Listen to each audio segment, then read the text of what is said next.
Welcome to STARCAST from Planet Waves. My name's Eric Francis Coppolino, the host of Planet Waves FM and the author of the Planet Waves horoscope, here with you late Monday night here in upstate New York with big moon there approaching full phase. Currently moon is in Aries. Full phase is on Wednesday. I'll have the exact coordinates in a moment.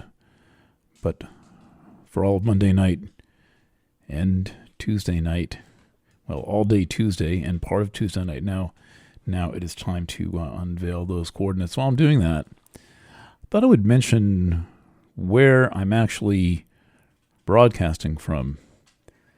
When most of the world hears New York, they think of Times Square, New York City, Greenwich Village, World Trade Center of yore and of the current time, Brooklyn Bridge and all that stuff. I'm in the other New York, about 100 miles away from the one commonly thought of up here,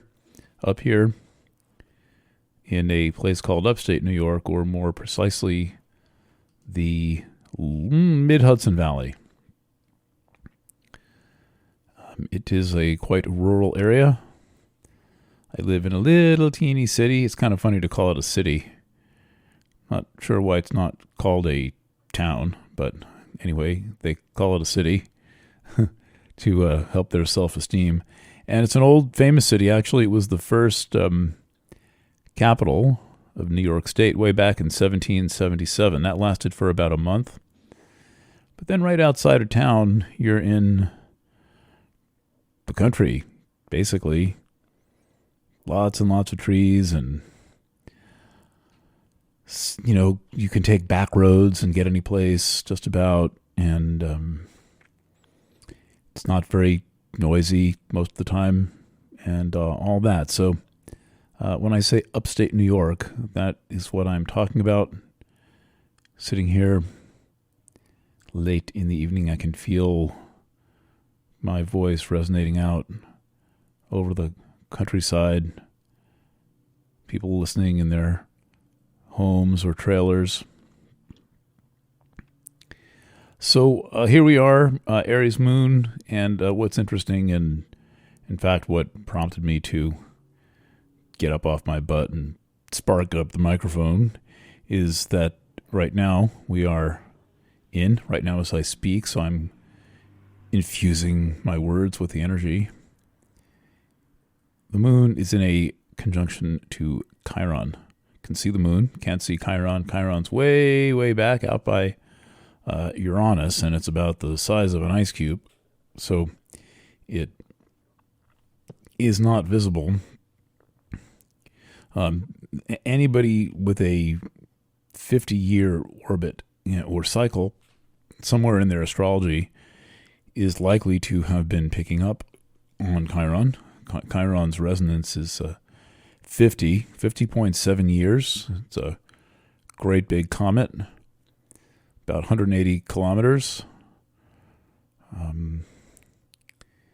And it is in Aries on a long trip through Aries that began back in 2018, in the spring of 2018, landed firmly and irrevocably in Aries in the spring of 2019 for an approximately 9-year journey. The longest Chiron spends in one sign, it spends in Aries. Quickest, of course, would be Libra, right across the dial. 18 months in Libra versus 9 years in Aries. So this full moon is happening somewhat near Chiron. Tonight's rendition of the full moon, as mentioned, is in a 1-degree conjunction. And the reason that this is such noteworthy astrology in our times is because the dominant thing going on is Jupiter and Saturn in Aquarius. Now that's way too much Aquarius for anybody's good, but it's how much we have right now.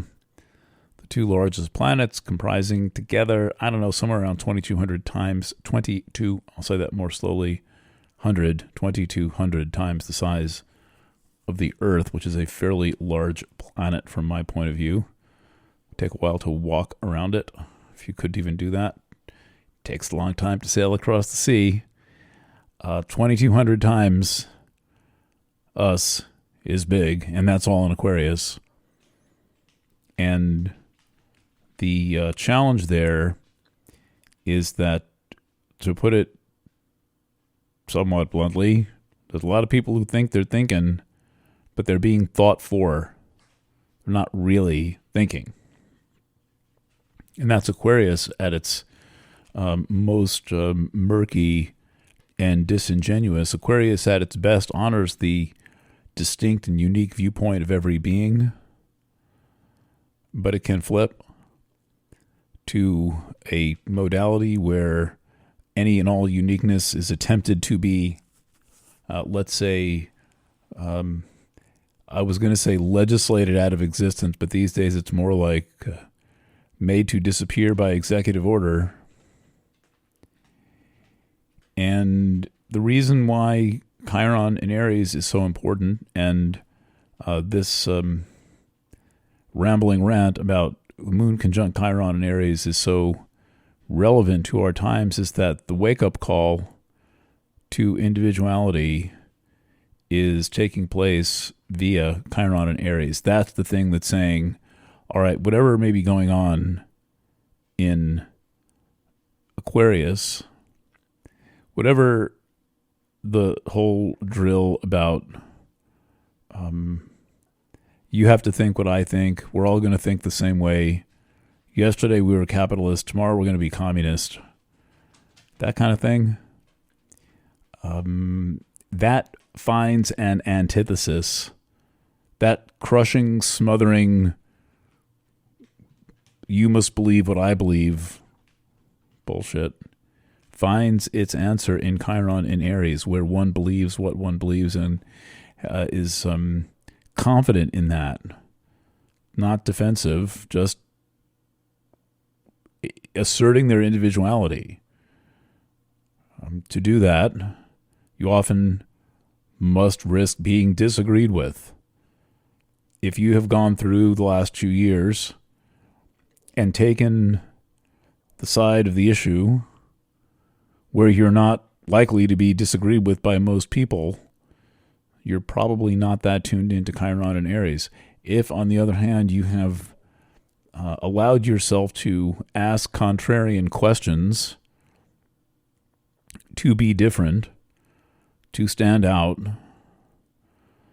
to assert that you have the prerogative of doing what you choose in the face of adversity, and get away from me with this, we've got to serve the collective, without showing me that we actually are showing the collective, serving the collective. I mean, right? I said we can serve the collective. We've got to do everything for the collective. Okay, show me how it's helping the collective and not you telling me to do it. That attitude is Chiron in Aries. That perspective of it's my life, I'm here to grow and do my thing, and yes, I will agree to conduct myself in a more or less civil fashion according to your standards, but that doesn't mean I do everything that you tell me to do. That's Chiron in Aries. Also, I heal myself. That's Chiron in Aries. My example of my independence can alert and awaken the example of the independence of others. That's Chiron in Aries. The healer of individuality, Chiron in Aries. But more than anything, self-awareness and the willingness to be different, not for its own sake, but because you simply are. And the recognition that if Aquarius represents groups, We must bear in mind that a group is a group of individuals, not a mass consciousness at a football game, everyone cheering at the same time. That's got nothing to do with individuals, but a group of people who, for example, have some collective responsibility, share an idea that they are committed to, each need to have their own distinct identity and viewpoint. And so it is fortunate in that regard that Chiron in Aries is the perfect sigil for self-actualization. Self-actualization is the process of becoming oneself, the process of becoming whole. But there's another spin on the word concept of self-actualization that describes it as the internal hunger to actuate, the thing that would drive good therapy forward. A tropism, like a plant reaching for light and for water. Only self-actualization is the self reaching for its reality and the process of its becoming real. The groups that work are groups of people who are self-actualized or committed to doing so. The counterfeit of the group is do it all for us. Join our cult. That is not individuality. So we have big, bold, broad lessons in these concepts as being demonstrated. And the map to following Chiron in Aries is going to be littered with the potential for being made to feel uncomfortable and making others feel uncomfortable. It is not that you want to. It is that when anyone awakens around a bunch of snoozers, the snoozers don't usually respond in the most affirmative way. Now, they certainly can. They can certainly say, well, it's morning. Time to get up. There are some important things to do, like self-actualize. And no matter how many snoozers there may seem to be refusing to do just that, you will certainly encounter those who are willing to take this awareness thing to the next level. So you use your newfound self-awareness to notice how you feel around other people and find people with whom you have an affinity and get the dialogue going with them. It is much more fun than attempting to persuade anyone of anything. Now, of course, there are going to be times when it is wholly appropriate to say things that might be persuasive, to teach by words. And should you feel moved by spirit to do so, sure, why not? Though remember that your most important teaching comes by way of the example that you set. Right? Think about it. A parent says to do one thing and then does the opposite thing, and the real message that's sent is, first of all, hypocrisy, and second, that it's okay to do the thing done rather than the thing said. Both. So kind of a double message. So it doesn't matter what's said. Really what matters is what's done. And so that is a anchor point to the physical plane, and the teaching role of Chiron, which is essential in the function of Chiron, is gained through the demonstrated reality of yourself in your truth to others who may witness. That's my message for you. I didn't mention that the moon is full at what time? The moon is full. Events, aspects, sun, opposite moon. October 20th, Wednesday at 10:56 a.m. EDT, and the sun enters Scorpio Friday the 23rd, at 12:51 a.m. overnight, Thursday into Friday. New Planet Waves horoscope coming out on Tuesday night. You'll find that right on the front page at planetwaves.net. We are subscriber supported. Subscribing helps make the wonderful things we do happen. Anyway, thanks for listening, and bye for now.